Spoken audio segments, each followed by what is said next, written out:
no role of Congress, basically a one-man show, executive orders, mostly illegal, court challenges that are proliferating by the day. Uh, so I think it's a mess, not a strategy. Um, well, I hope that explains why I'm not welcome in Washington. I don't think I would let you eat too much, Jeff. Please. Afterwards, I'll take you to McDonald's. Just a couple of questions.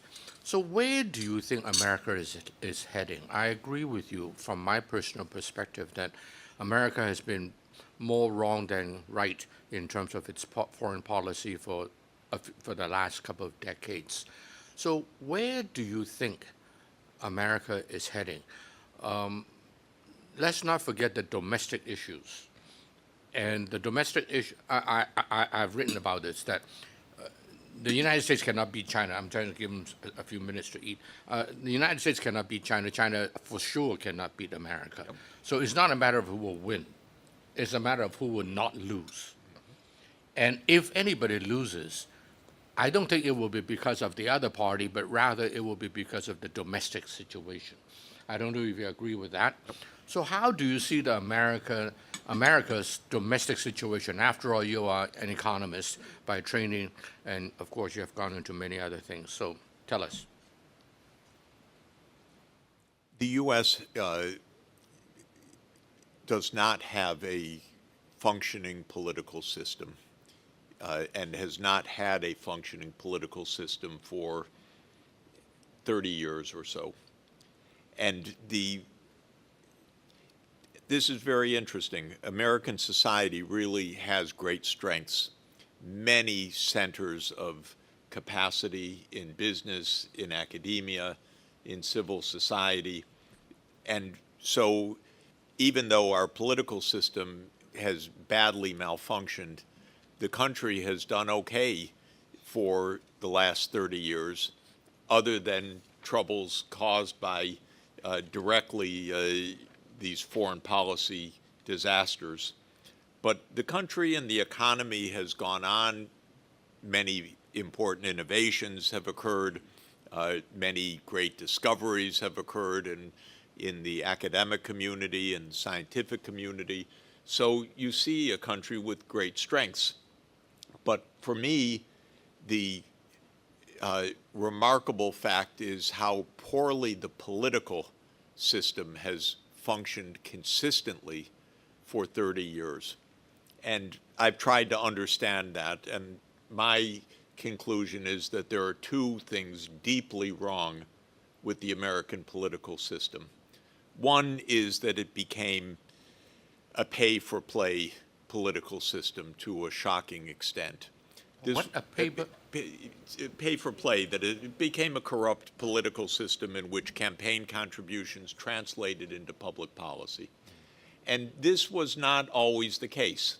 The role of lobbying changed in the United States, starting systematically in the 1970s.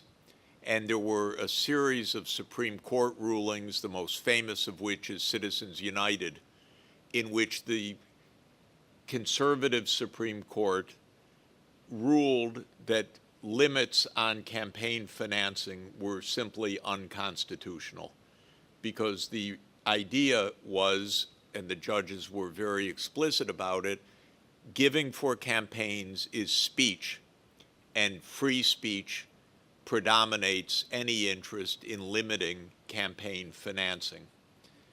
This was a doctrine put forward by one judge, Lewis Powell, and it's a very interesting history because Lewis Powell was a corporate lawyer. He worked with the U.S. Chamber of Commerce, and in the late 60s and early 70s, he said inside the business community, all of this environmental regulation and Ralph Nader and consumer interest groups, this is killing us. The business community has to retake politics. And on that basis, a famous memo that he wrote he caught the attention of Richard Nixon, who put him on the Supreme Court. And a few years after that, he wrote the first opinion ending limits on corporate campaign contributions. It was a concerted strategy, and several decisions basically eliminated any boundaries of giving.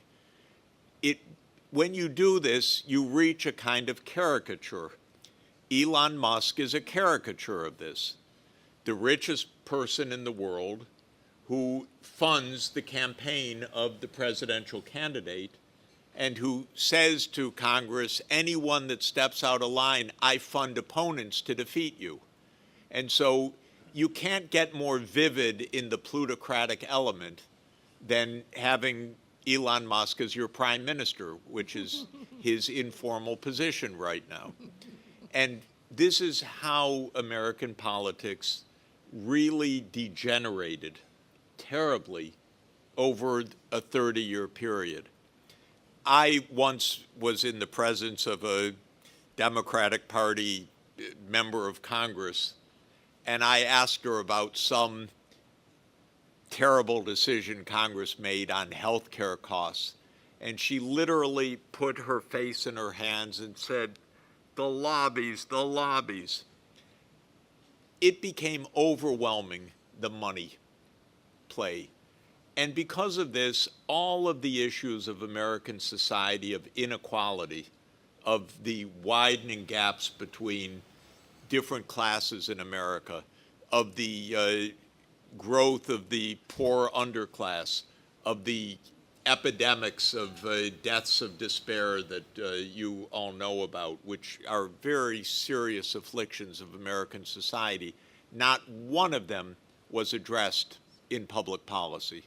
There has been no effort once in 30 years to address inequality in the United States, to address, we have an epidemic of opioids and everything else. Who gets blamed? China, of course.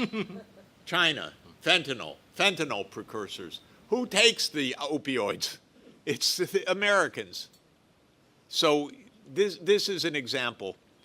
Climate change is another example. We have not had one consistent policy on climate change for 40 years because of the big oil lobby. It's not even subtle. And there was a very humorous sting by a kind of Greenpeace organization which called the ExxonMobil lobbyist and said, we're headhunting, we think you could be senior position. And so they filmed the ExxonMobil lobbyist in a fake job interview, and they asked him,